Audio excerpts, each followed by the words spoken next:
As soon as the band broke up in September of 1969, the Beatles started to work on their solo albums. In the case of John and George, the critics had a warm welcome ready for them. But in the case of Paul McCartney, things were completely different. The critics had already destroyed his self-titled album in 1970, but even then they had some praise for tunes like Maybe I'm Amazed and Junk. However, when it comes to Ram, the destruction was absolute. Most critics back then had nothing positive to say about the majority of the songs in the album, but it wasn't only the critics, his former bandmates also had a few things to say. Surprisingly, George never really said anything about Ram, but when Ringo was asked about it, he said he felt bad for Paul because there wasn't a single good tune in the album.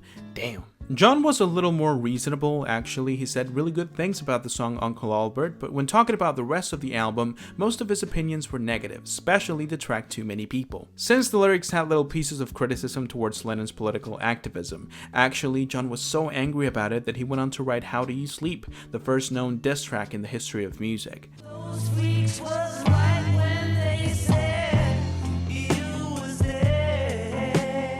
Of course, now that enough time has passed, we know that they were insane, since Ram is one of the greatest albums of all time. But it's really interesting to see how hostile their relationship was in the early 70s, especially when the target was Paul.